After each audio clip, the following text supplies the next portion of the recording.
Tumayo po tayo lahat upang ipanalangin ng ating offering.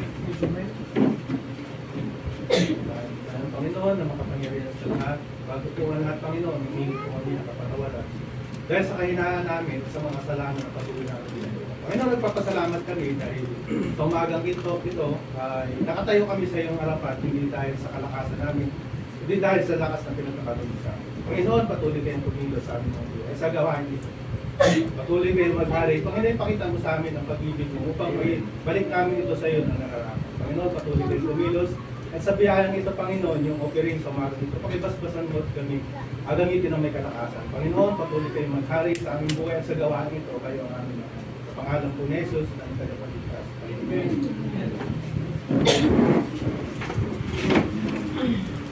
Maraming salamat at magandang umaga po sa ating lahat. Tayo ngayon ay nagkatipon-tipon bilang pananambahan natin sa huling Sunday ng 2025. At kunin natin ating mga Biblia. Siguro mamaya ang gawin mo, pwede ka rin mag-flash ng screen.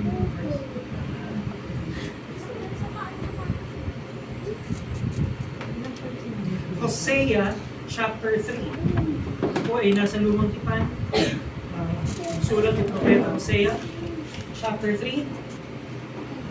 Bagamat ang pag-aaralan natin ay yung chapters 1 to 3, isang verse lang po munang babasahin natin. Hosea chapter 3 verse 1. Hosea chapter 3 verse 1. At kung ito po yung inyong nakita na, tumayo tayo lahat bilang paggalang sa salita ng Panginoon.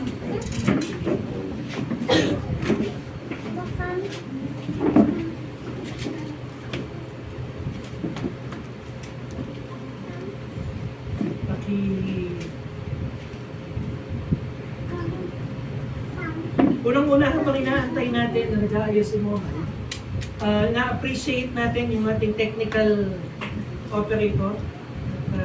Ngayon ko lang naintindihan kung gaano hirap yung ginagawa niya pala sa linggo. Pag-unmute, pagsunod kung naka-live ba tayo, naka-unmute.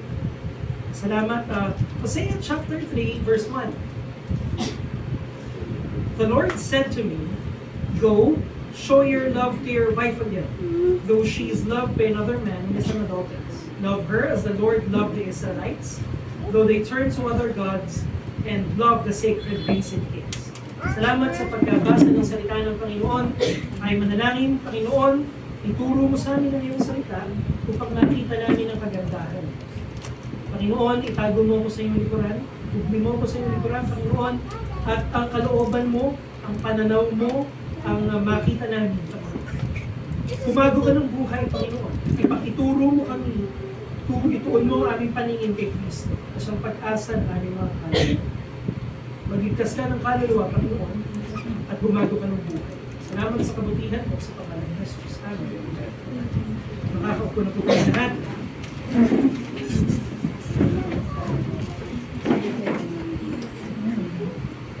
Kapag ka po tayo ay magpipreach, lalo na sa mga red letter Sunday, kapag tayo ay magpipreach sa mga Sunday na may okasyon, medyo challenging siya. Dahil una-una sa lahat, kinakailangan ang pagkatawag ng isang preacher ay ipangaral ang mensahe ng Panginoon. Bukod doon, hindi mo naman pwedeng i-ignore yung okasyon. Hindi ka naman pwedeng magkunwari na walang okasyon ngayong linggo to.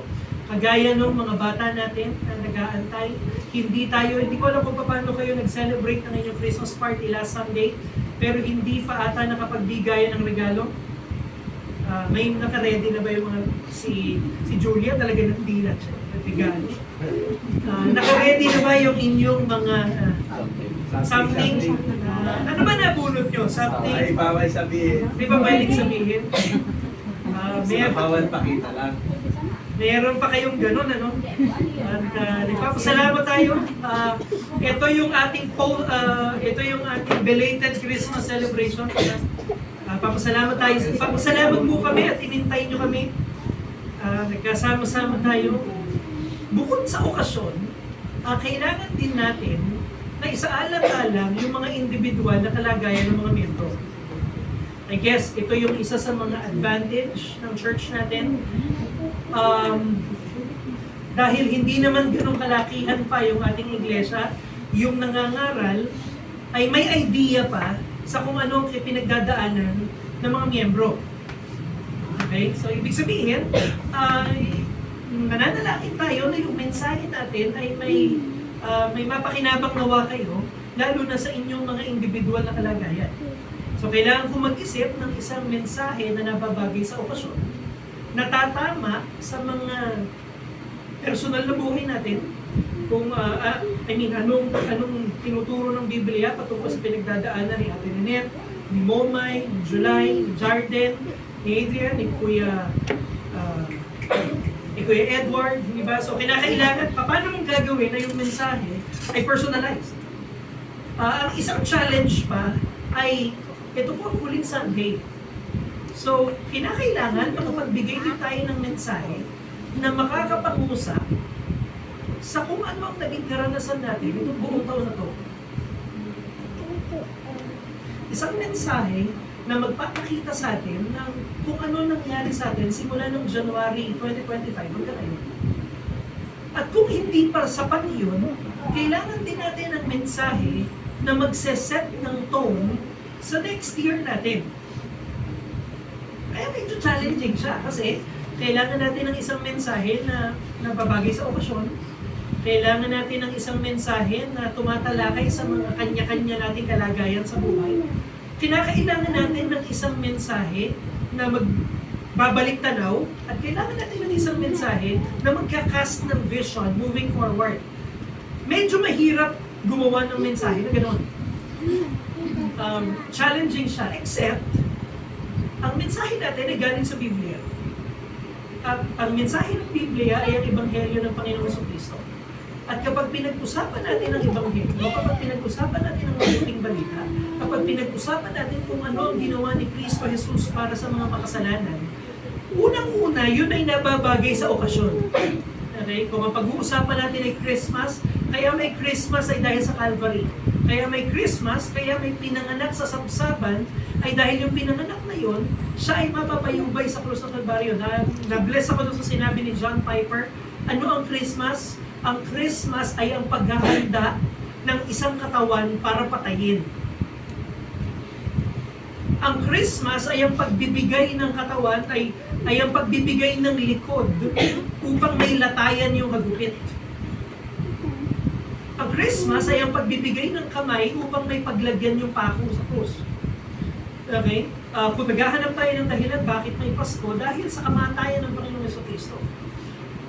Pagka pinag-usapan natin ang Ebanghelyo, ito ay nababagay sa individual nating kalagayan. Hindi ko alam kung anong kalagayan yung pinagdadaanan niya yun, ngunit sapat si Kristo para sa lahat ng kalagayan natin. Hindi magkakamali ang mangangaral kung ang ipapangaral niya ay ang Ebanghelyo ng Panginoong Jesucristo. Lagi itong tama, lagi itong akma sa kung anong pinagdadaanan natin. Wala kang maiisip na kalagayan ng tao na hindi applicable ang Ebanghelyo ng Panginoong Jesucristo. Pangatlo, kung magbabalik tanaw tayo, ito ang mapapatunayan natin. Sa isang buong taon, naging mabuti ang Panginoon kahit hindi tayo naging mabuti. Naging tapat ang Panginoon sa mga tao na hindi na natiling tapat sa Kanya. At kung ikakast natin ang vision ng church moving forward, ano dapat ang ipangaral natin ngayong 2026? Ano ang dapat pagkaabalahan natin? Ano ang dapat gastusan natin? Ano ang dapat i-pursue natin? Hindi ka magkakamali kung ang sagot mo ay ang Ebanghelyo ng Panginoong Jesucristo. So, let's talk about the gospel. Pag-usapan natin ang ginawa ng Panginoon para sa atin. Pag-usapan natin kung ano ang nakakapagpabago ng buhay ng isang tao. Tayo ay nasa lumang tipan sa ating pag-aaral. Tayo ay nasa sulat ni Propeta Hosea. At sa Tagalog, ngayon ko lang nalaman na ang Hosea pala, sa mga Tagalog Bible ay Hoseas. At si Hosea ay kasama dun sa grupo ng mga books sa Bible na tinatawag nating minor prophets. Okay? Kaya lang naman sila minor prophet, palagay ko, dahil sa iklinong sinulat nila. walang kahit na anong minor sa kanilang mensahe. At yun ang isa sa mga nakakalungkot na kalagayan sa evangelical church, sa modern day Christianity. Walang masyadong pumapansin doon sa mga minor prophets. Aamin ako, matanda na ako nung nakilala ko si Hosea. Nasa Bible school na ako nung nabasa ko na. Sayang kasi maganda yung mensahe niya. At nagbibigay ito ng isang malinaw na isang panibagong anggulo kung paano natin mauunawaan ang biyaya ng Panginoon sa kanyang bayan. Merong tatlong pagpapaliwanag sa unang-unang gusto ko sanang magkikilos, gusto ko sanang gumalaw, nga lang nakatingin pala ako dito sa ating Google Meet, kaya kailangan ko mag-permeate sa kinilalagyan ko ngayon. Merong tatlo kayong metaphor na makikita sa Biblia kung ilalarawan na, kapag nilalarawan ng Biblia, kung ano ang relasyon ng Diyos sa kanyang mga anak. Una, nabanggit ko na. Una, ang isa sa mga metaphor na ginagamit sa Bible para ipaliwanag yung kanyang pag-ibig sa atin ay yung relasyon ng isang magulang sa anak. Okay, kaya lagi natin sinasabi, anak ng Diyos, di ba? Kung sino man ang nanampalataya sa Kanya, ibinigyan ng karapatan na maging anak ng Diyos. Siya ang ating Ama.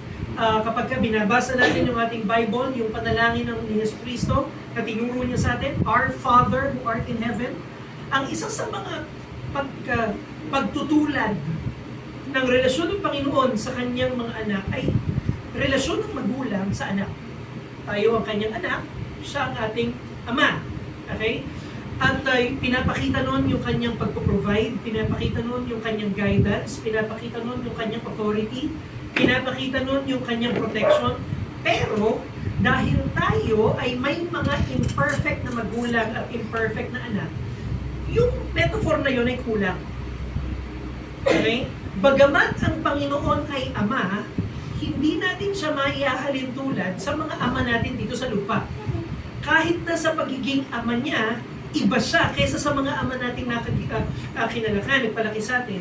Dahil nga, siya ay Diyos, siya ay banal, siya ay separate, siya ay iba. So, isa yon. Pangalawa, ang isa sa mga metaphor na ginagamit para ilarawan ang relasyon ng Diyos sa atin ay ang relasyon ng pastol at ng tupa. Okay? Ang Panginoon, ang aking pastol, hindi ako mangangailangan. Sabi ng Psalm 23. Kapag nilalarawan yung ating dependence sa Panginoon, ang isa sa mga ginagamit na halimbawa ng Biblia ay yung pagiging pastol ng Diyos, tayo yung kanyang tupa. By the way, hindi, ang sabi ni Tim Keller dito sa komentaryo niya sa Psalm 23, kapag tinatawag tayong tupa ng Panginoon, ito ay isang divine insult. Pagka tinatawag tayong tupa ng Panginoon, tayo ay kinukutsa ng Biblia. Sabihin nyo, bakit?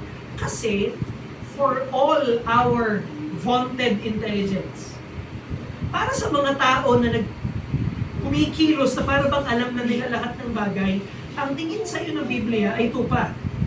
At ang tupa, sa animal kingdom, ay yung hayop na may pinakamababang IQ. Hiwalay sa kanyang pastol, wala talaga magagawa yung tupa. Defenseless siya. Pagka nakikita siya ng leon, kapag nakikita siya ng mga lobo, siya ay easy food. Hindi niya kayang ipagtanggol yung sarili niya. Kapag naligaw siya, hindi niya kayang bumalik sa kanyang kulungan. Kaya kapag tinawag ka na tupa ng Panginoon, nauunawaan sana natin kung anong ibig sabihin anong gusto sabihin ng Bible. You're not as smart, you are not as wise as you think you are. At alam nyo, pag binalikan natin yung isang buong taon natin, malaking patunay yun. Paulit-ulit tayo ng mali. Sabi ni Albert Einstein, ito daw ang definition ng pagiging idiot. Yung gagawa ka ng parehong bagay, tapos umaasa ka ng different result. Ang kamangmangan tao ay yung paggawa ng pare-parehong bagay, tapos umaasa ka na mag-iiba yung resulta. At hindi ba yun ay magandang description sa 2025 natin?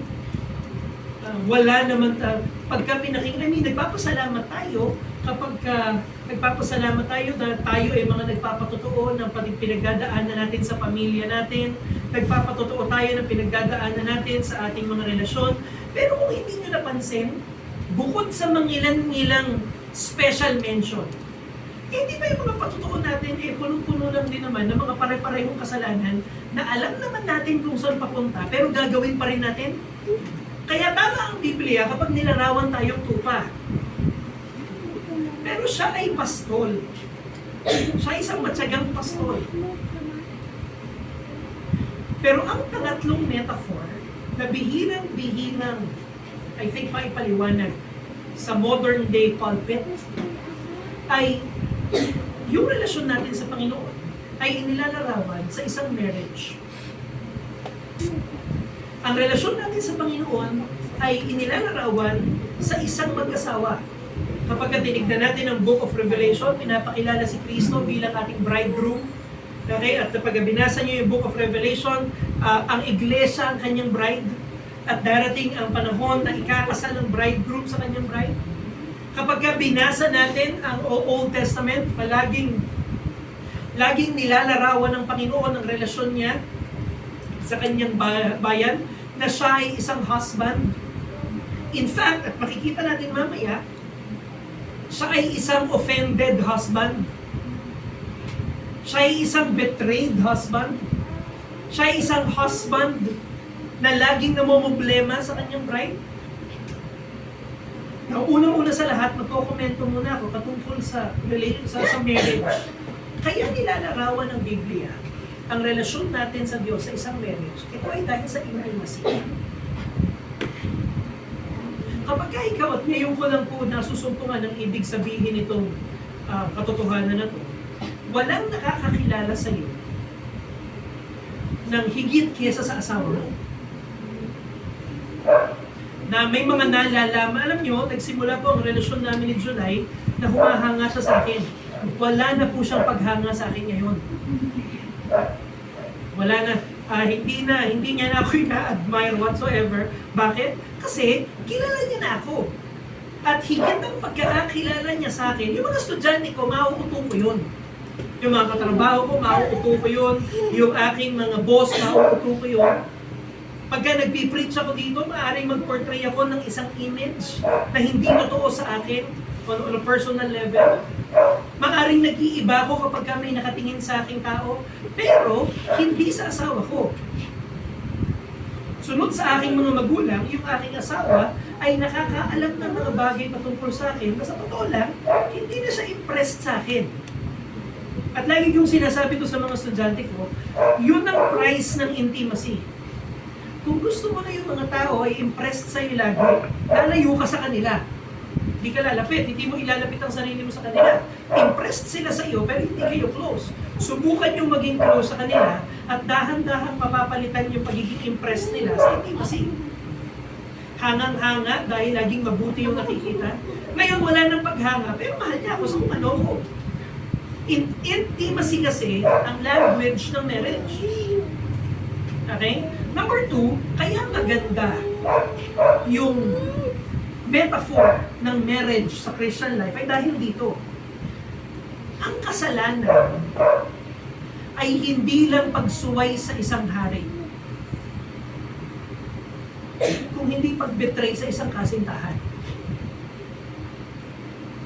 Ang kasalanan ay hindi lang pagsuway sa utos ng isang hari na malayo sa iyo. Bakit masama ang kasalanan? Dahil binibiyak nito ang puso nung nagmamahal sa iyo higit sa lahat. Kaya ang kasalanan sa Old Testament ay laging nilalarawan as unfaithfulness. Because you see, not only are you violating God's will, you're breaking His heart.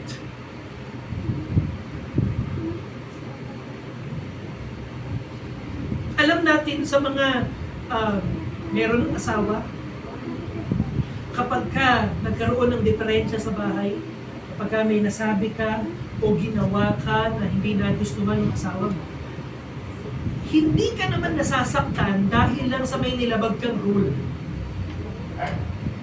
Hindi naman to kagaya ng nasa opisina ka, may ginawa kang may paglabag, binigyan ka ng memo, pagkatapos ng bigyan memo, matatakot ka kasi baka may consequence. Hindi lang ganun kasi ang language kapag ka nasa marriage ka. Sinaktan mo yung kabiyak mo. Merong personal involvement doon, merong personal betrayal. Merong, like for example, bakit, ano yung nauusong ano ngayon? Ewan ko, yung paborito, yung sinusundan na kwento ni Yobel. Yung may mga screenshot, nakita niyo ba sa Facebook? Yung nagregalo, tapos pagbukas ng box, puro screenshot. Nahayag sa buong Pilipinas na yung babae ay nagloko doon sa kanyang boyfriend, etc. etc.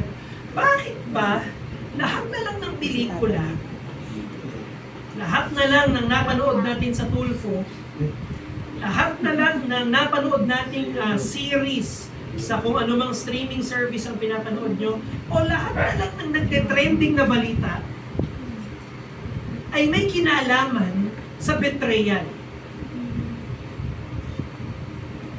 Pinag-uusapan namin ni July yung trending na issue na yun. At sabi ko kay July, ito na ko na pakialam ko rin sa dalawa na yun. Ang dami-daming problema ng Pilipinas ngayon. Yung mga nagnakaw ng flood control, hindi pa na ibabalik yung ninakaw nila. Napakarami pang namumura. Okay, yung dalawang magkasintahan na nagkasira, problema nila yun. Pero hindi meron talagang something patungkol sa betrayal na malapit sa puso natin. It's personal. It hurts. It's devastating. Okay? Ngayon, kung titignan natin ang kasalanan bilang ganun, magkakaroon tayo ng panibagong pagkakaunawa sa kung ano ang tinitibok ng puso ng Panginoon natin. Because you see, your God, our God, is not just after compliance. He's after your heart. Tinanong ko yung estudyante ko, ako po ay napagpala ng mga estudyante, talagang biniyayaan ng Panginoon ng karunungan at namamangha ako sa kanila araw-araw. Isang beses, mag-uusap kami sa klase, tinanong ko sila, what does God want from you? Ano ba gusto ng Diyos sa'yo? Nagtaas ng kamay yung isang estudyante ko at isang salita lang ang sinabi niya at ang brilliant nung sagot niya. What does God want from you? Nagtaas ng kamay yung estudyante kong grade 9 at ang sabi niya, you. Ano ang gusto ng Diyos sa'yo? Ano ang hinihingi ng Diyos sa'yo? Ikaw. Hindi lang simpleng pagsunod sa rules. Hindi lang simpleng pag-iwas dahil masama to, gagawin ko to dahil mabuti to. Ang hinihingi ng Diyos sa'yo at ang nagpapasaya sa Diyos ay ang puso mo. Ikaw, yung buong pagkatao mo. Kaya ang bumibiyak sa puso ng Diyos, ang nananakit sa Kanya, ay kapag ka hindi mo binigay sa Kanya yon.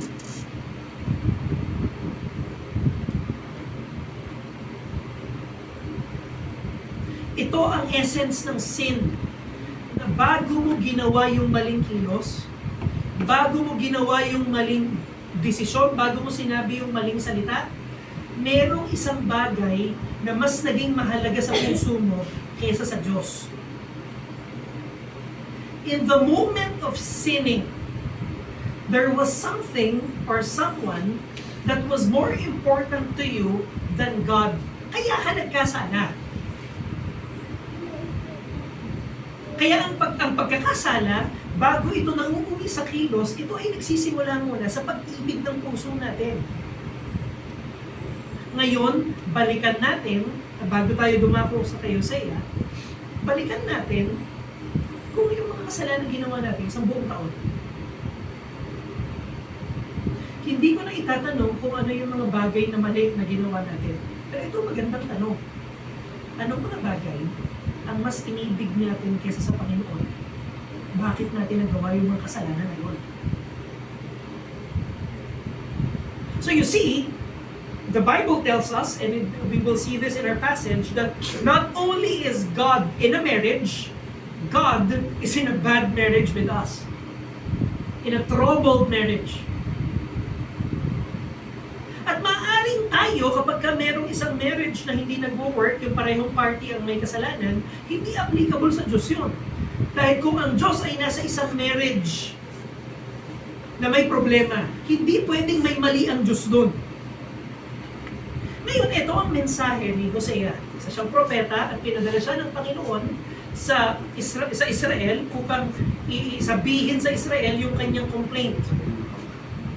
Para sabihin sa Israel yung kanyang hinaing. Para sabihin sa Israel yung kanyang indictment. Pinadala yung propeta para sabihin sa Israel, ito problema ko sa inyo. Ito ang problema natin. Kung gusto natin maayos ang problema, unang-una sa lahat, kinakailangan pag-usapan natin yung problema. Kinakailangan tanggapin natin na may problema. Kaya ang Panginoon, kapag nagpapadala siya ng isang propeta, sinasabi niya sa kanyang bayan, may problema tayo. At alam nyo, itong mga propeta, kapag sila ay nagpapadala ng message, hindi ito parang, for example, si Ate Nanette ay naglalaba kunwari, tapos si Kuya Jake ay nandun sa kanilang gate o medyo malayo si Kuya Jake. Tatawagin ni Ate Nanette si Julia, Julia, pakisabi mo nga sa tatay mo, bumili ng ganito. Tapos si Julia, i-relay niya word for word kay Kuya Jake. Hindi, sabi ni Mama, ganito. Hindi ganun gumawa ang propeta. Okay? Ang propeta ay hindi simpleng courier ng message. Okay? Yung mga propeta sa lumang tipan, para maunawaan nila yung mensahe ng Panginoon, kinakailangan maranasan nila personally. Okay? So for example, nabasa natin sa nung mga nakakaraang panahon, si Isaiah, nung siya ay nasa templo ng Panginoon, nakita niya kaluwalhatian ng Diyos, at ang sinabi niya sa Abakok, sapagkat ako ay may maruming labi at ako ay nakatira sa bayan ng mga maruming labi, nakita ko ang kaluwalhatian ng Diyos. Tagulangtang si Isaiah, nagulo buhay ni Isaiah, nangamba si Isaiah, akala niya mamamatay na siya sapagkat nakita niya ang kaluwalhatian ng Diyos. Tapos tsaka siya pinadala bilang isang propeta. Sabi ng Panginoon, sinong isusugo ko? At ang sabi ni Isaiah, here am I, send me. Si Jeremiah naman ay baligtad. Kasi kung si Isaiah ay binaba ng Diyos, si Jeremiah ay tinaas ng Diyos, dahil si Jeremiah ay merong mababang tingin sa sarili niya. Sabi ng Panginoon kay Jeremiah, huwag kang maluglumihanan, huwag kang matakot, sumasa iyo ko. Isang preacher nagsabi nito, iba-iba ang pakikitungo ng Panginoon sa kanyang mga propeta sapagkat iba-iba yung mga propeta ng Diyos. Yung mga matataas, binababa niya, yung mga mababa, tinataas niya. Okay? In short, bago ka maging propeta, kinakailangan maranasan mo kung ano yung mensahe na ipapadala sa iyo ng Panginoon. Enter Hosea. Si Hosea ay inutusan ng Panginoon, unang-una sa lahat, kapag binasa niyo itong book na ito, magtataka ka sa maraming bagay. Kasi ito ang utos ng Panginoon kay Hosea sa verse 2. And the Lord said to Hosea, go, take unto thee a wife of whoredom. Kailangan uminto na tayo doon at pagbulay-bulay. Anong sinasabi ng Panginoon dito? Sa mababaw na English, sa mababaw na salin, ang sabi ng Panginoon kay Hosea, umanap ka ng isang asawa na hindi tapat. Umanap ka ng isang unfaithful wife. Umanap ka ng isang mamahalin mo na hindi ka mamahalin. Hindi ko alam kung anong sinabi ni Hosea, pero kung ako si Hosea, alam niyo sasabihin ko, Panginoon, bakit naman natin kinakailangan dumaan ko sa ganito? Kung may papasabi ko kayo, sabihin niyo na lang sa akin, sasabihin ko, bakit meron pa tayong mga ganitong karanasan? At ang sabi ng pinakikinggan kong preacher, sabi niya, kasi hindi maiintindihan ni Hosea kung ano yung ipapasabi ng Panginoon hanggat hindi niya nararanasan. So itong si Hosea ay nagkaroon ng isang wife na ang pangalan ay Gomer. Si Gomer ay unfaithful. Si Gomer ay prostitute. Hindi natin alam kung si Gomer ay naging prostitute pagkatapos ng kasal o bago yung kasal. Pero alam lang natin, si Gomer ay unfaithful at si Gomer ay kasal kay Hosea sa bad marriage. At pagkatapos nung pagbinasa natin yung chapter 1 and chapter 2, it's clear na nagkaroon ng pamilya si Hosea at saka si Gomer, pero itong si Gomer, nang dahil sa kanyang unfaithfulness, ay nabenta ulit nabenta sa slavery. Si Gomer ay nawalan ng control sa kanyang sariling buhay. Si Gomer ay naging isang slave. Kaninong kagagawan? Kay Gomer. Sino may kasalanan? Si Gomer.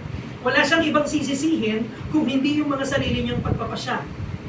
Enter verse 1 of chapter 3. At pagkatapos kong basahin itong talatang to, duda ko na kailangan ko pa siyang imensahe para maintindihan natin kung ano ang kalooban ng Panginoon para sa atin bilang isang iglesia. Ito ang sinabi ng Hosea chapter 3 verse 1. Sabi ng ESV, go again. Kabasahin ko, bigyan niyo ako ng ilang minuto. Ang sabi ng ESV,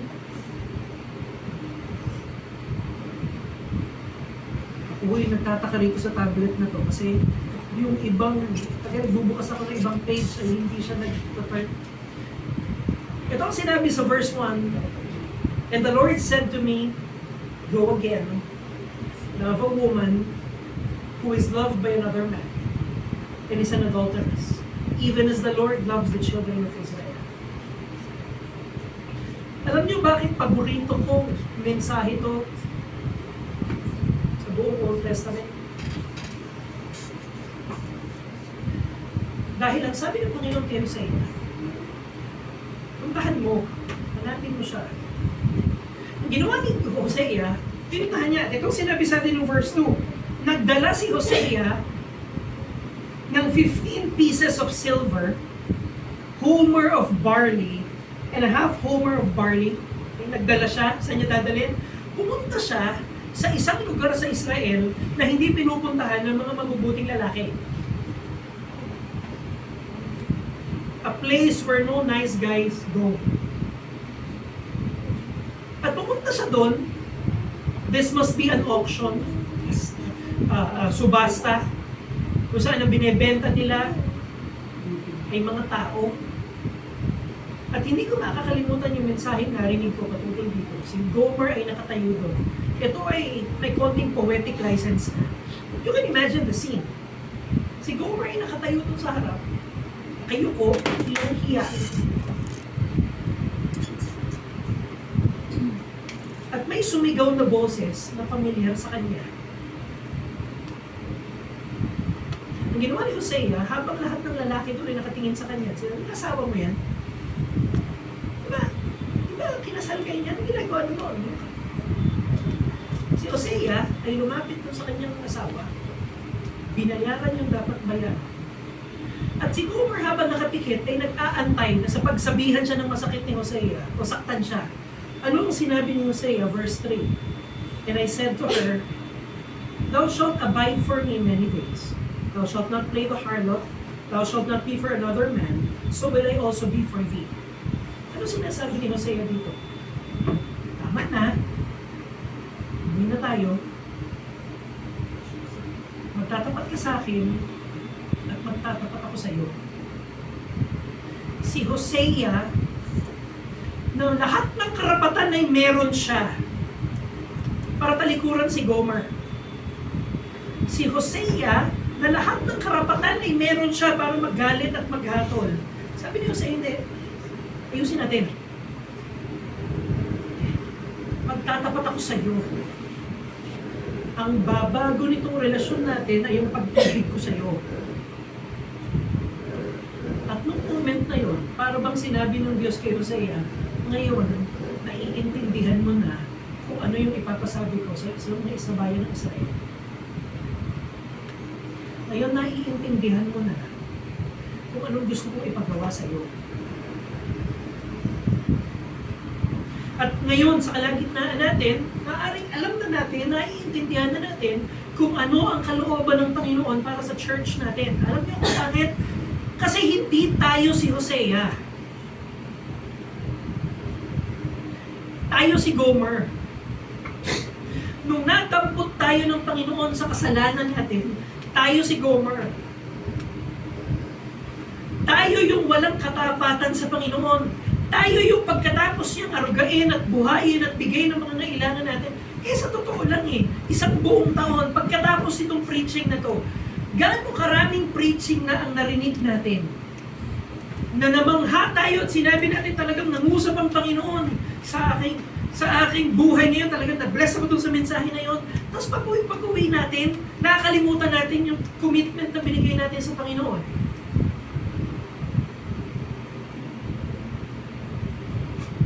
Sa isang buong linggo, nitong nakaraan lang, like, pinakamalinaw na halimbawa, Pasko, nag-birthday ang Panginoon sa sarili niya pang okasyon. Sino sa atin ang nakaalala na magbasa ng Biblia natin at manalangin kahit na nga hindi araw-araw, dun sa sarili, sa mismong araw ng kabanga, yung pagdiriwang ng kabanga-anakan ng Panginoon. Sino sa atin ang nakaalala makipag-usap doon sa may birthday? Mga kapatid, tayo si Gomer. Kapag pinaiiral natin yung puot sa puso natin, kapag pinaiiral natin yung galit at yung pride at yung lahat ng pagkahulog natin sa kasalanan, tayo yun. Nung hindi pa tayo ligtas, nung hindi pa tayo mananampalataya, naaalala ba natin yung kalagayan natin? Anong ginawa ng Diyos sa atin? Mga kapatid, ang mensahe ng Pasko ay hindi kung paano tayo makakalapit sa Diyos. Dahil kung inantay ng Diyos na lumapit tayo, hindi tayo lalapit ng sarili natin. Ang Christianity ay hindi isang relihiyon na sasabihin mo sa mga tao, o ganito ha, ito dapat mong gawin nang maabot mo siya. Ang mensahe ng Christianity ay ito. Ito ang ginawa ng Diyos para abutin ka.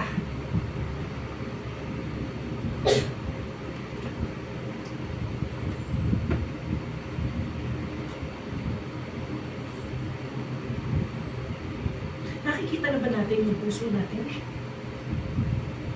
Nakikita ba natin na ngayon lang sa oras na to,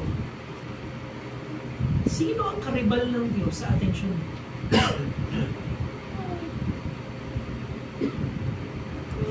Sino ang karibal ng Diyos sa ating mga pagsusumika?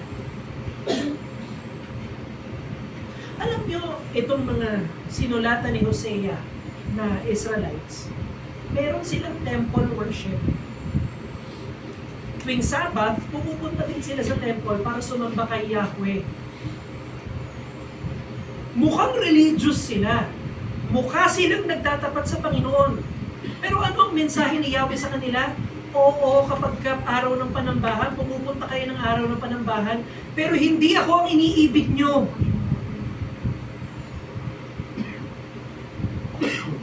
At ang pinakamalaking indictment dito ay, hindi na ako iniibig nyo, pero nagpapakita pa rin kayo ng appearance na para bang okay tayo. Tayo si Gomer. Sa pagsalangsang natin, sa pag-ibig natin, sa priority natin, tayo si Gomer. Ano ginawa ng Panginoon para sa atin?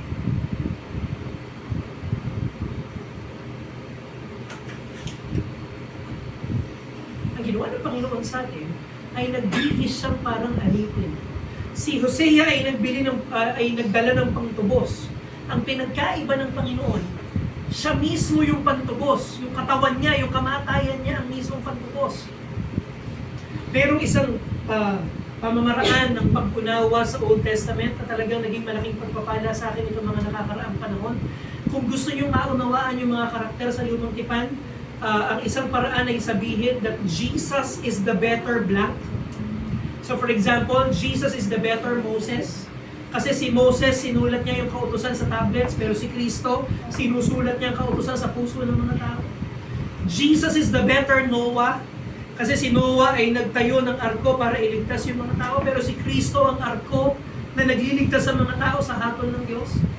Jesus is the better David. Dahil si David, tinalo niya si Goliath, si Jesus, tinalo niya yung ating pinakamalaking mga pagkakasala. Kaya tayo nagtagumpay, hindi dahil sa kapangyarihan natin, kundi sa katapangan ng ating Panginoong Kristo. Pero alam niyo kung anong paborito kong expression nun? Jesus is the better Abel. Si Jesus ay ang superior si Jesus kay Abel. Alam niyo ba yung kwento ni Cain at ni Abel? Nung nagkasala si Eva at si Adan, hindi ba? Tapos yung magkapatid, si Abel at si Cain. Si Cain ay nag-alay, si Abel ay nag-alay.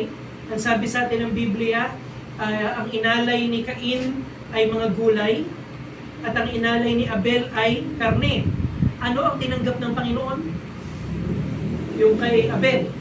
Anong tinuturo sa atin ng Bible? Kaya hindi tayo magugulay ngayong Christmas party kasi hindi ka tanggap sa Diyos. Kaya nagluto si Daddy ng estopado dahil biblical yun. Nag-alay si Abel, nag-alay si Cain, hindi tinanggap yung alay ni Cain. At ang sabi sa atin na inggit si Cain, pinatay niya si Abel. At ang sabi ng Panginoon sa kanya, yung dugo ng kapatid mo ay umiiyak sa akin ng paghatol. Yung kapatid mo patay na pero yung dugo niya ay humihingi sa akin ng judgment. Alam niyo kung bakit better si Jesus kay Abel? Kasi nung dumanak yung dugo ni Abel, ang hinihingi ng dugo niya ay paghatol. Pero nung dumanak ang dugo ni Kristo, ang hinihingi ng dugo niya, yung kapatawaran ko. Nung nabuhos yung dugo ni Cain, nung nabuhos yung dugo ni Abel, ang sinasabi ng dugo ni Abel, hatulan mo siya, hatulan mo siya, hatulan mo siya. Pero nung nabuhos ang dugo ng Panginoon sa Kristo, anong iniiyak ng dugo ng Panginoon sa Kristo? Patawarin mo siya, patawarin mo siya, patawarin mo siya. Dahil nabuhos ang dugo ko, patawarin niyo po sila. Hindi ba yun ang mensahe ng church natin? Ang mensahe ng iglesia natin ay hindi tayo yung mga tao karapat-dapat, kaya tayo pinatawad ng Panginoon. Namatay si Kristo para magligtas ng mga makasalanan. Ngayon, ano ang mga application nitong mensahe natin? At ako hindi na mo magpapakatagal. Ang number one application itong mensahe natin ay ito. Kapag ka may inaalala pa natin kung paano tayo miligtas ng Panginoon, namamangha pa ba tayo? Kapag ka binabalikan mo kung paano kang pinatawad ng Panginoon sa kasalanan mo, kung paano kang dilinis ng Diyos, nakakaramdam ka pa? Opo, sinabi ko yung salitang nakakaramdam. Nakakaramdam ka pa ba ng pagkamangha doon sa katotohanan na kahit karapat dapat kang hatulan, namatay si Kristo para sa kapatawaran ng kasalanan? O yun eh, ano na lang yun? Everyday, maliit na bagay. Lokohan namin mag-asawa, lokohan ng mga estudyante ko. Sinabi ko sa misis ko na, parang maganda suot mo ngayon, parang maganda ka ngayon. Ang sasabihin niya, maliit na bagay. Pero yung mga natutunan ko yun sa mga estudyante ko. Pagka magpapaquiz ako, sasabihin ng estudyante ko na ang ganda ng itsura ko noon para i-cancel ko yung quiz. Sasabihin, sarap pogi mo ngayon ah. Sasabihin ko, maliit na bagay. Okay. Ano yun? Kapag binabalikan natin yung ginawa ng Panginoon sa atin, ano yun? Maliit na bagay na? Pinatawad ka ng Panginoon, hindi ka naman karapat-dapat. Munti ka napunta ng impyerno, pero dinampot ka ng Diyos. Alam niya na lahat ng kasalanan gagawin mo kahit pagkatapos mong maligtas. Pinatawad ka. Namamangha pa ba tayo doon? Meron tayong kasama online at kahapon nagkukwentuhan kami. Ang devotion niya daw ay John chapter 3. Ayoko sanang school, hayaan ko malaman niya kung ano ibig sabihin ng John chapter 3. Except you be born again, you cannot see the kingdom of God. At habang pinakikinggan namin ni Brian, kanyang patulog, nagaganap kami dahil naalala nyo, nung unang beses kayo nakakilala sa Panginoon, yung vibrant na faith na yon, yung kagalakan na yon,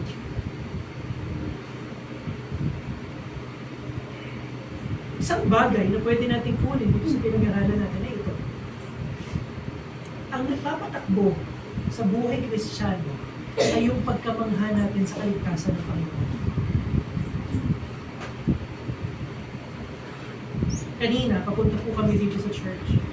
At nakita namin, ang dami niya ngayon. Hindi ko alam kung talagang ganito kapag ka-Sunday sa Mindoro o dahil huling Sunday ng 2025. Ang dami kong nakita mga churches na nagbukas. Iba't ibang denomination, iba't ibang mga religious group, at talagang pagka-umaga, siguro you could say na ang Mindoro ay isang religious pa rin na province. May parte pa rin ng religion sa buhay ng mga tao. Be that as it may, ano ang magiging distinctive natin? Ano ang magiging kaibahan natin? Hindi naman pinakamaganda building natin. Hindi naman pinaka-sophisticado ang service natin. Ang mapapaiba sa atin mga kapatid ay ito, yung pagkamangha natin sa ginawa ng Panginoong Kristo para sa atin.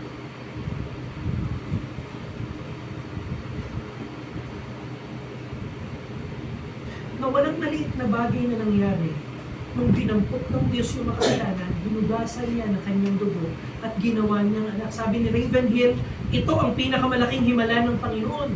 Yung kukuha siya ng isang taong marumi mula sa isang mundong marumi, lilinisin niya yung tao na yun, tapos ibabalik niya dun sa mundong marumi na yun, pero pananatilihin niyang malinis. Yun ang pinakamalaking himalang gagawin ng Diyos. At kung hindi pa ito nangyayari sa iyo, hindi mo maiintindihan yung kagalakan ni Gomer nung araw na yon.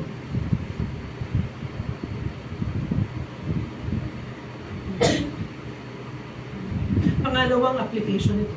This is an evangelistic passage. Ito ay isang passage na humahamon sa atin na kung paano natin naranasan ang kagalakan ng Panginoon. Napakarami pang mga tao ang inaalipin kagaya ni Gomer. Hindi sila prostitute ng laman, pero prostitute sila ng trabaho. Prostitute sila ng achievement. Prostitute sila ng accolades ng mundo. Maybe the next medal. Maybe the next promotion. Maybe the next purchase. At habang ginagawa nila to, mas lalo silang inaalipin ng mga bagay na akala nilang magliligtas sa kanila. Kailangan nila ng tutubos sa kanila.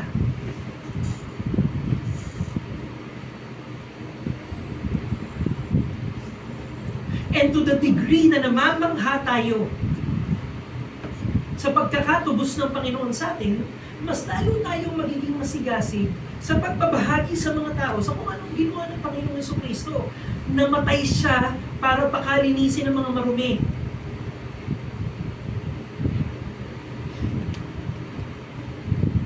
At kung hindi mo ba nararanasan ang kaligtasan ng Panginoon, ang panalangin ko ngayong umaga nito, nakita mo yung pagiging miserable ng kalagayan mo.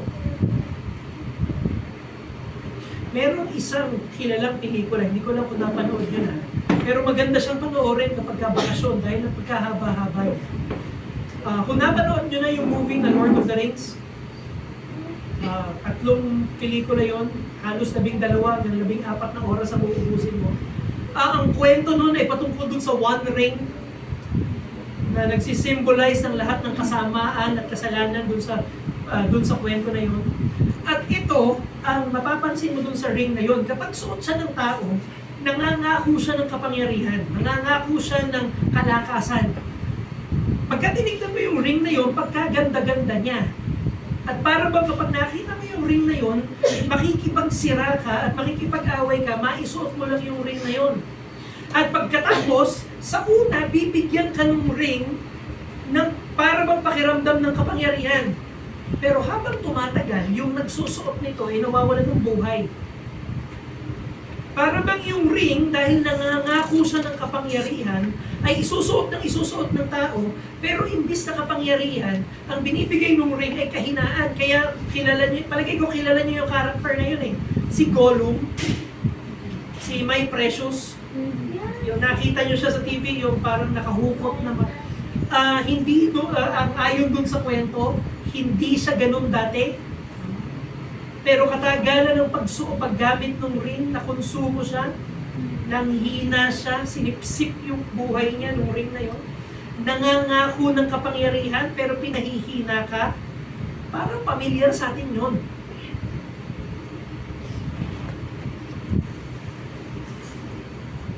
Isang beses, umattend po ang inyong lingkod sa isang retreat, mga estudyante na. At nahihirapan ako ipaliwanag sa mga estudyante itong concept na to, kung paano ang kasalanan ay pinahihina ka. Eh, ang kausap mo high school eh. So, di namin malaman paano ipapaliwanag sa kanila.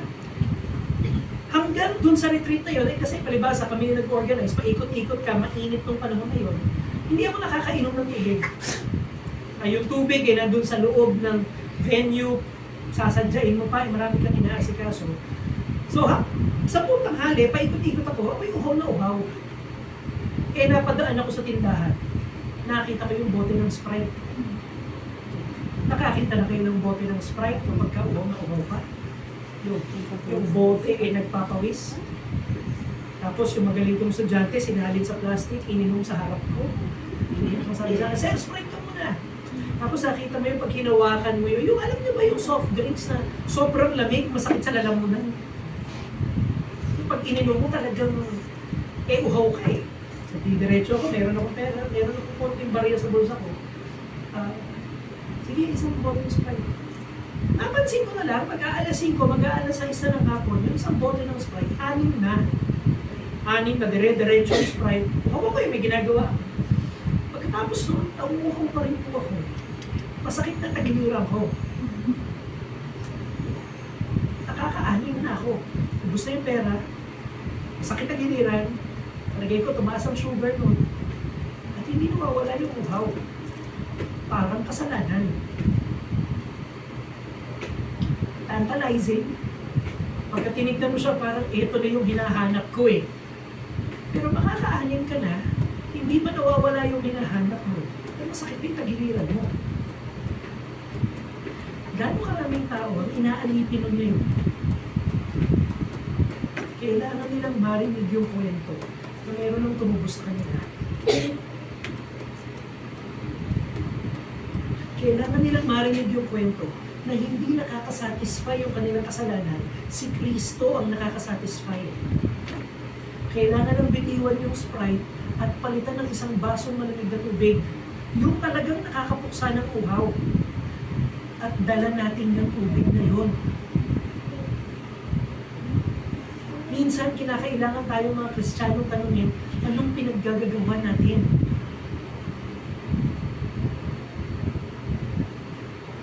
Isa pang application itong mensahe nito. Tawarin niyo ako, pero medyo magiging personal ako. Ano mag-isip kayo ng isang common problem ng church members natin? Simula na magkakasama tayo, yun na. Kung pare-parehas tayo ng iniisip, ito ang common denominator natin lahat. Relational problems. Yan ang number 1 na listahan sa testimony natin. Yan ay number 1 struggle ng lahat ng pamilya natin. Walang exempted doon, lagi tayong nagsastruggle. Paano ba natin uunawain? Ang sakit nila sa ulo. Paano ba natin pagpapasensyahan? Talagang nakakaubos ng pasensya. I mean, bukod kay CJ, sino ba naman ang mauubusan ng pasensya kay CJ? Pagkabuti-buti ni CJ eh. May ginawa bang mali si CJ? Walang ginawang mali si CJ. Mga magulang, tignan niyo yung mga anak niyo.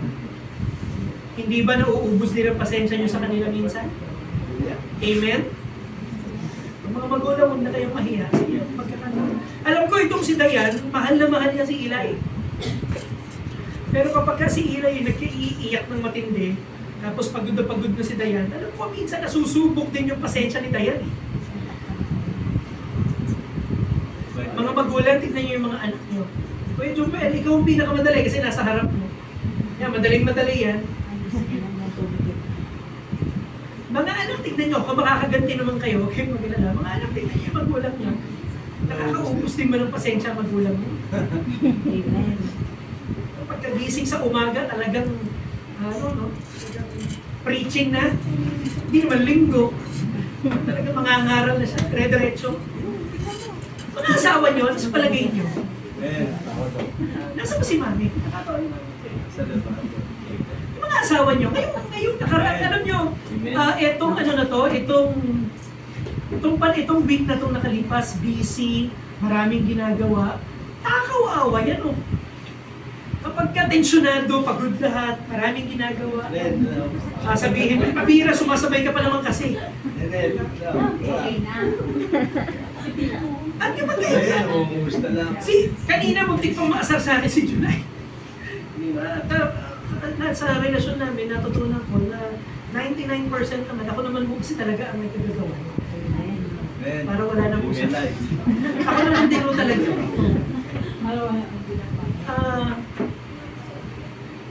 Tayo ay nilagay ng Panginoon sa mga relationships. At kung lumalabas na yung inyong kasama sa bahay ay nakakaubos ng pasensya niyo. Kung marirealize natin na yung kasama natin sa bahay ay talagang paulit-ulit ng ginagawang kasalanan. Alam mo na ngayon kung anong pakiramdam ng Panginoon. Mga magulang, meron ba kayong mga suwail na anak? Aray, yan sa dalawa. Meron ba? Mag-amen kung meron. Mabait ka. Amen kung meron. Alam nyo, yung mga magulang, ini-encourage ko po kayo, pwede po kayong makipag-usap sa Panginoon patungkol sa mga suwail na anak kasi nauunawaan ng Panginoon yung nararamdaman nyo. Meron din siyang suwail na anak. Tanong nyo kung sino. Panginoon, itong anak ko naman kasi paulit-ulit eh. Lagi kong sinasabihan pero ayaw sumunod eh. Mahal ko siya eh. Alam niya na, alam ko mapapahamak siya kapag nagpatuloy siya pero ayaw niya makinig sa akin. Panginoon, ang tigas ng ulo niya, nauubos ang pasensya ko. At kulang na lang sabihin sa iyo ng Diyos, anak, alam ko, nararamdaman mo. Meron din akong ganyang anak. Paulit-ulit, mahal ko siya, pero talagang mapapahamak siya sa kasalanan niya, pero ayaw niyang tigilan. Alam ko, nararamdaman mo, anak. Nakikipag-usap nga siya sa akin ngayon eh.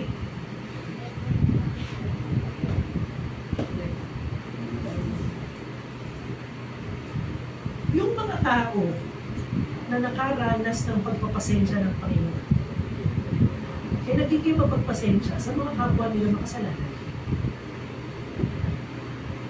Amen po ba? Kahapon, nag-Bible study kami at ang napag-usapan namin ay ito. Ang problema natin sa Bible ay yung mga part na, hindi yung mga part na hindi natin maintindihan. Kung meron kayong makikitang verse sa Bible na hindi nyo maintindihan, maniwala kayo sa akin, hindi yun ang problema nyo. Ang problema natin sa Bible ay yung mga verse na naiintindihan natin. Ang isang tao na naranasang maging Gomer, na patawarin ng Panginoon, hindi niya kukonsintihin yung kasalanan, pero mapagpahinuhod siya. Eh, makasalanan din ako eh. Eh si Eli, kanina ayaw lang lumapit sa church eh.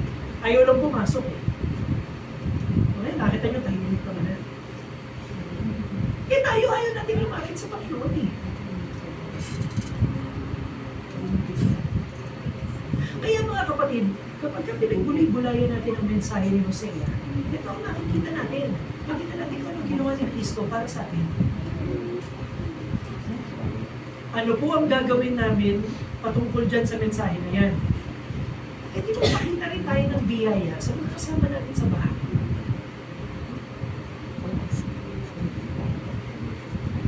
Alam niyo kung ano ang ginamit na term sa King James Bible para sa patience? Yung mapagpasensya. Gusto ko yung ginamit na word sa King James Bible. Sa King James, ang translation ay long suffering. One word, long suffering. Alam nyo bakit yun ang ginamit ng King James na salita para sa patience? Kasi yun ang essence ng patience. Magtiis ng mahaba, magbata, magpasan ng mahaba, long suffering, mag-suffer ng long. Kaya doon kanina, doon sa kinanta natin, ang paborito kong kanta, ang paborito kong parte, what patience would wait as we constantly roam. Anong klaseng pasensya yun na nag-antay habang pagala-gala pa tayo sa kasalanan noon? What Father so tender is calling us home? Ito mga kapatid, ang isang magandang church program for 2026. A gospel-centered family.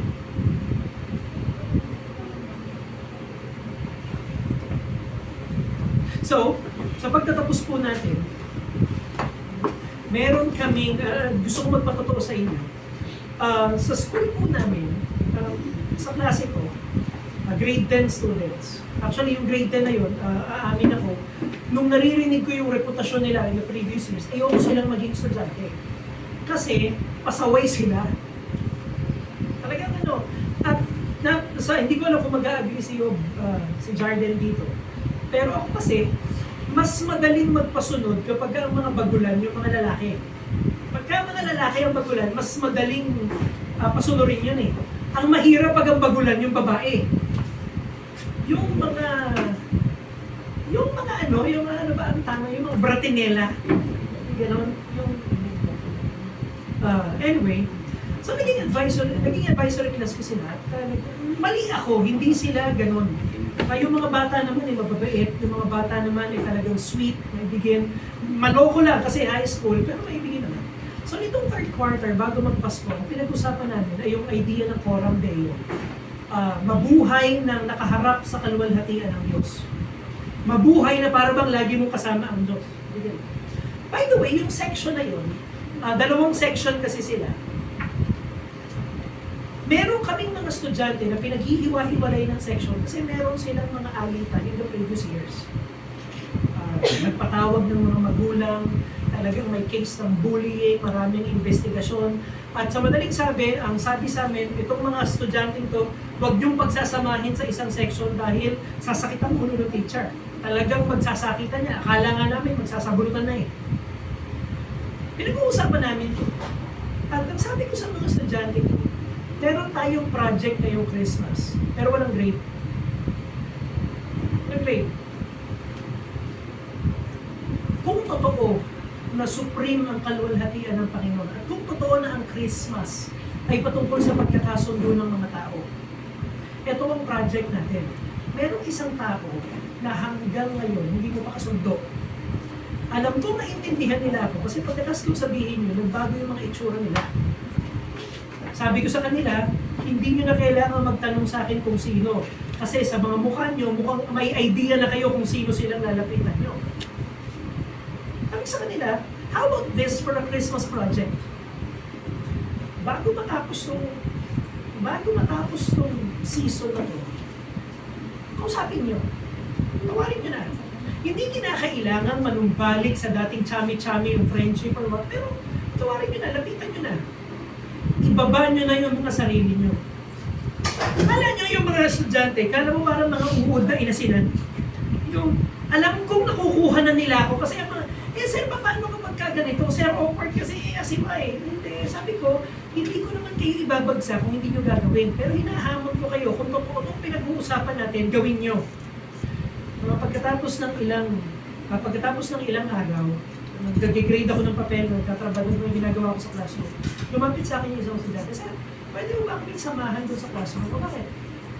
Paano bang gagawin? Sir, kakausapin ko ba? Paano ba? Kasi baka paano ba gagawin? Gusto kong gawin yung sinasabi nyo, sir, paano ba unang gagawin? Sabi ko, sige, ganito muna. Baka mamaya kasi may sundo na yung kausapin mo. Bakit pag-set ka muna ng appointment? Ko, pwede ba tayo mag-usap? Sabi nyo, mag-usap, sumunod na araw, nagpaalam yung bata, nagpaiwan sila. Sabi nila sa akin, sir, doon ka lang sa classroom, pero kami lang ang mag-uusap. Para lang, kinakabahan din ako, baka nga magsabunutan. Andun yung mga estudyante ko, hindi nila malaman kung paano sisimula. Napaka-awkward nung simula. Pero hanggang dumating yung usapan sa, patawarin mo ako ha, hindi ako naging maingat sa mga sinabi ko. Patawarin mo ako, hindi ako naging sensitive sa kalagalan. Sabi nung isa, ako rin, patawarin mo ako kasi ito ang gusto kong ipakita. Ang kaya lang gawin ng mundo ay huwag silang mag-away. Hindi sila magkasundo. Kaya ang kaya lang gawin ng school, ang kaya lang gawin ng rules ay maglayo kayo, walang mag-aaway, pero wala kaming pakialam kung hindi kayo magkasundo. Basta huwag kayo magsasabunutan. Ano ang kaya gawin ng Ebanghelyo? Ang kaya gawin ng Ebanghelyo, kaya niyang pagkasunduin yung magkakaaway. Kasi yun ang ginawa sa atin ng Panginoon.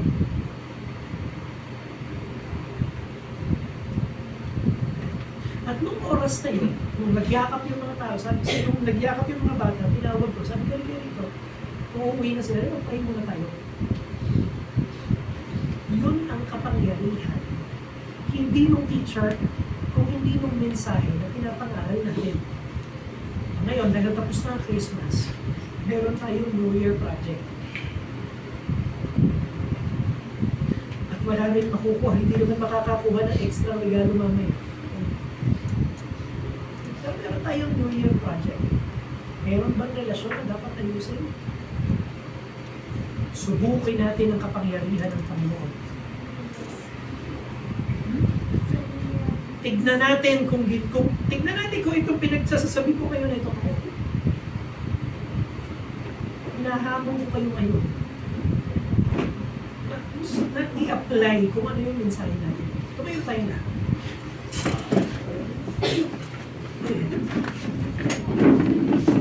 Tayo manalangin. Aming Ama na makapangyarihan sa lahat, salamat dahil nilingap mo kami nung hindi pa kami karapat-dapat sa Panginoon. Salamat Panginoon dahil inabot mo kami nung panahon napakarumi namin at hindi kami karapat-dapat hawakan. Panginoon, nagpapasalamat kami sa ginawa ng aming Panginoon sa Kristo. Sa umagang ito, lumalapit kami sa iyo. Hayaan mo yun ang maging kwento ng buhay natin. Yung pagliligtas mo sa aming Panginoon. At yun ang makapagpabago ng buhay natin. Panginoon, nalalaman mo kung ano ang nasa puso ng aming mga kapatid. Ikaw ang mangusap sa kanila, online and face-to-face. At makita namin ang kasapatan. Sa pamamagitan ng kamay ng iyong walang kabuluhang alipin, igawad mo sa amin, Panginoon, ang iyong bendisyon, ang pag-ibig ng Ama na nagpadala ng kanyang anak upang makipagkasundo sa amin. Ang pag-ibig ni Kristo Jesus na namatay sa krus upang bayaran ang ating pagkakasundo. At ang banal na Espiritu na bumago sa aming puso upang ibigin ka namin at tayo'y magkasundo. Ngayon, hanggang makita ka namin ng mukha. Amen. Maraming salamat po at magandang tanghali po sa ating lahat. Sa mga kasama po natin online, maraming salamat. Katrina, Ate Day, Ate Lani, salamat at pagpalain po kayo.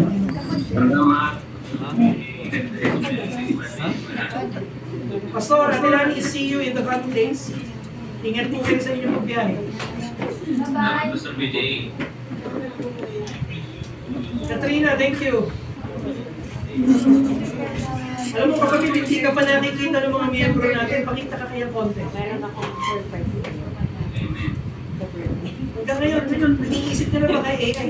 Tagal pa nun, November pa. Ay, mo, tagal. Hindi, totoo tao naman Baka yan. hindi mo kami na. Ayan, maganda kisa mo nila.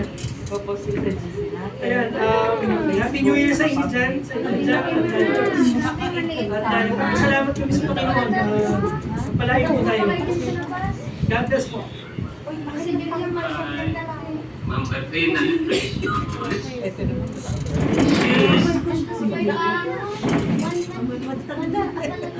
Anong sabi bye everyone, bye. Pato yan siguro, no? Si Mama, hindi kakaalam ng estipado yan. Bawal sa iyo yung ulam. Pakilaman si Ashley, be. Bawal sa iyo yung ulam. Ash! Precious! Kilala mo ba ito? Precious. Anong something mo? Si Ash. Si Asya. Ash, yung bata. Ilan lang mo to? Anong something mo? Happy New Year. Si Ash. Anong something mo? Hindi na natin kakatingin. Anong something mo? Baka mabati ate na Shiny sa akin sa kapas mo. Ate Lenlen. Ako mahina hanap eh. Nasaan na ba yung Anong something mo? long? Dong? Sitaw sa tito. Adita. Hindi sitaw. Ingat kayo kay tita din. Baka ipokpok sa akin yung sitaw. Shiny. Sa tita, ano siya? Hindi kilig. Glitters. Magagawang kayo ng glitters. Ay. Be. Ano yun? May bayad yun.